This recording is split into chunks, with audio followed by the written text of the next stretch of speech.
começar, eu escolhi um clássico da literatura russa e um livro que me assustava, cujo autor, né, também me assustava bastante, que é Crime e Castigo, do Dostoiévski. Dostoiévski sempre foi, pelo menos pra mim, um nome que pesou muito, um nome que assusta. Eu sempre considerei ele um autor para pessoas cultas, ou então um autor que pessoas cultas leem, algo assim a se alcançar, distante de mim. Mas com esse livro aqui eu consegui quebrar essa barreira. Quero trazer isso para vocês também. Quero convencê-los de que é possível ler Dostoiévski, que é muito mais tranquilo e muito mais legal do que parece. Então o objetivo dessa resenha não vai ser fazer uma super análise profunda, literária, acadêmica, enfim. É falar a minha opinião, tentar convencê-los também a ler e desmistificar essa coisa que a gente tem com Dostoiévski de ser algo muito culto, muito complexo. Eu acho que o que me ajudou muito também a conhecer melhor o Dostoiévski e a tirar um pouco desse medo foi esse livro aqui, que é o Noites Brancas, um livro super fininho dele. Como vocês podem ver, é da mesma editora, e eu vou explicar mais pra frente por que eu escolhi essa editora. Esse livro aqui dele não é tão conhecido assim, eu acho que Crime e Castigo é o mais falado, né? Mas é um ótimo jeito de começar, porque apesar de não ser tão profundo, né, quanto o Crime e Castigo, é um livro que você já consegue sentir um pouco das questões que ele traz nos livros dele. É um livro muito lindo, tem uma história muito interessante e eu fiz uma resenha lá no meu Instagram, se vocês quiserem conferir. Então, recomendo muito começar por esse aqui. Eu, na verdade, colocava Crime e Castigo como algo assim, a ler a longo prazo na minha vida. Eu não pretendia ler por enquanto, não era algo que eu tinha no meu objetivo tão cedo, mas a Mel Ferraz, do Literaturice, um canal que eu amo e que eu acompanho há muito tempo, anunciou que a leitura conjunta de janeiro desse ano seria Crime e Castigo. E foi aí que eu falei, agora sim, é agora que eu vou ler esse livro. Aproveitei uma promoção da Editora 34, comprei na Black Friday e li, e foi ótimo, foi uma ótima experiência, foi muito surpreendente pra mim. E pra começar a falar dele, eu vou falar primeiro um pouco sobre o Fyodor Dostoiévski, o autor desse livro. Ele é um escritor russo que nasceu em 1821 e seus livros tratavam muito de questões existencialistas, morais, psicológicas, políticas, religiosas. Então ele é muito conhecido por sua profundidade. O Dostoiévski chegou a ser preso porque ele se engajou numa luta contra o regime da época, o czar, e ficou na prisão por, se eu não me engano, 5 anos mais ou menos. E a gente consegue sentir a influência desse tempo na vida dele nos livros. Crime e Castigo, pelo menos isso é muito presente. Mas, finalmente, Isabela, pelo amor de Deus, do que se trata essa história? Então, vamos começar. Em Crime e Castigo, a gente vai acompanhar o Rodion Raskolnikov. Lembrando que eu não falo russo, eu não sei falar esses nomes, tá? Então, o Raskolnikov é um jovem muito inteligente, um jovem intelectual, que mora sozinho na cidade de São Petersburgo, que é a capital da Rússia, e ele foi pra lá pra estudar. Porém, ele acaba abandonando essa vida de estudante, e ele tá passando por muitas dificuldades. Ele é muito pobre, tá vivendo uma vida muito miserável, passando por muitas dificuldades. No auge, assim, do seu desespero, né, de suas reflexões, porque ele vive só nos seus pensamentos e tal, ele resolve que vai cometer um crime. Não vou dizer qual é o crime, mas acontece logo no início. Ele vai cometer esse crime baseado também no artigo que ele próprio escreveu durante a faculdade, que basicamente vai falar que existem pessoas ordinárias e pessoas extraordinárias. As pessoas ordinárias estão lá ocupadas vivendo suas vidas, seguindo as leis, seguindo a moral, enquanto as pessoas extraordinárias, por serem extraordinárias, por serem especiais, estarem acima, né, do normal, elas têm o direito de infringir leis, e não só infringir leis, como cometer crimes. Então é a partir disso que ele vai resolver cometer esse crime, porque ao mesmo tempo ele se questiona se um crime é feito contra a pessoa que é um mal para a sociedade, esse crime não é justificado, os fins não justificam os meios. A partir daí, então, a gente vai acompanhar o Raskolnikov enlouquecendo, sendo tomado e engolido pela culpa. Logo no início do livro, a gente já entra profundamente na cabeça do Raskolnikov. Depois do crime, ele vai sendo consumido pela culpa e ele fica literalmente adoentado. Ele fica de cama, muito febril, passa muito mal depois disso.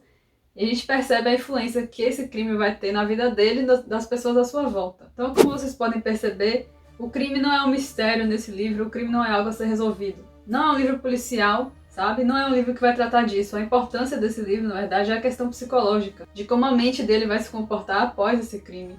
E é muito interessante. Esse livro, gente, é de 1866, então, assim, é muito inovador para a época. Não existiam coisas desse tipo, sabe? E é muito diferente de tudo que eu já li, porque eu nunca li um livro que se aprofundasse tanto no psicológico do personagem. Então, logo no início, a gente já sabe quem vai cometer o crime, por quê, como, qual é o crime, quem vai morrer. O livro vai ter outros núcleos também, outros personagens, outras situações, outros temas, mas eu acho que o foco é esse, é o Raskolnikov, é tudo que acontece com a cabeça dele durante esse tempo. Eu jurava que eu teria muita dificuldade, que eu acharia o livro maçante, difícil, denso, mas não, gente, é o oposto. Porque a gente tá na cabeça de um jovem, e um jovem que tem muitos pensamentos e ele se questiona o tempo todo, e ele acha que ele tá certo, ele acha que ele tá errado, e fica naquela loucura. Então é um livro muito frenético. E eu acho que isso tem muito a ver também com a edição do livro. E agora eu vou falar melhor por que eu escolhi a Editora 34. A Editora 34 é muito conhecida pelas suas traduções. Eles têm muitos livros da literatura russa e são conhecidos por ótimas traduções, principalmente porque eles fazem traduções direto do russo para o português, o que é algo muito vantajoso e não é tão comum assim. Eu gosto muito, eu acho as edições muito bonitas, eu gosto da cor das páginas, eu gosto da diagramação, de tudo. Elas são um pouco mais caras, mas às vezes tem promoções, vale muito a pena. Recomendo demais que vocês leiam por eles, eles têm muitas notas de apoio. Como sempre, se você quiser comprar, eu vou deixar o link aí da Amazon, porque esse link é um link de associados, então se você comprar através dele, vai me ajudar muito com a pequena comissão. Não faz a mínima diferença para você, mas para mim faz absolutamente toda a diferença, porque me ajuda muito a comprar mais livros, a investir mais aqui no meu canal e no conteúdo que eu faço. Tem também o link geral, se você quiser comprar qualquer coisa, não precisa ser livro, pode ser eletrônico, pode ser roupa, pode ser qualquer coisa. E para usar esses links é só colocar o produto no carrinho, fechar, pronto, já entra para mim.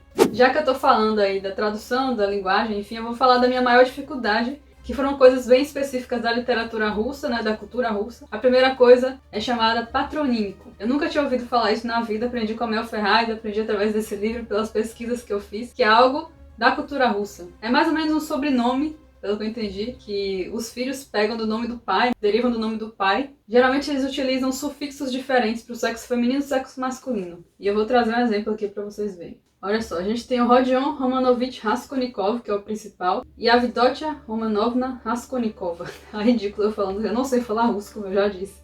Mas nesse caso. Romanovich, né, que é do filho, Romanovna da filha. Os dois foram derivados do patronímico Romanov.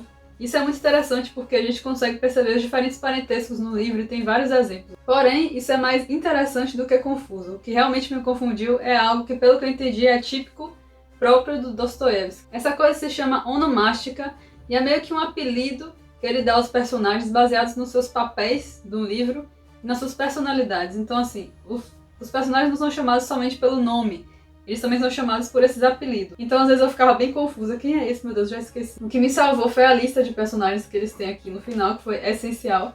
Eu olhava o tempo todo, consultava o tempo todo, que tem lá o apelido e o nome do personagem. A gente tem uma personagem aqui chamada Sônia, e esse apelido dela é Sofia, enfim.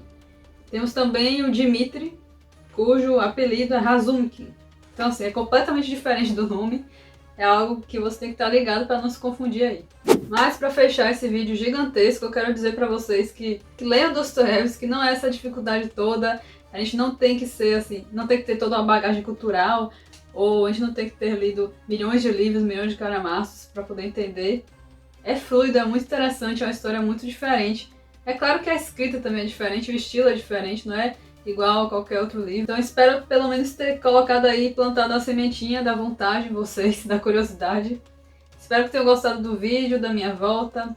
Se vocês gostaram, por favor, curtam e comentem aí se vocês já leram, se querem ler, se não querem, se gostaram da resenha. Se inscrevam também no canal, é muito importante para me apoiar e para vocês receberem os vídeos também. Estou feliz de voltar, vou tentar produzir mais, vou tentar trazer mais russos também, sempre resenhas diferentes. Um beijo e até a próxima. Algum fã de The Office por aí queria explicar porque que eu escolhi essa camiseta do Michael, dizendo que ele tá morto por dentro, porque eu acho que o Raskolnikov se identificaria.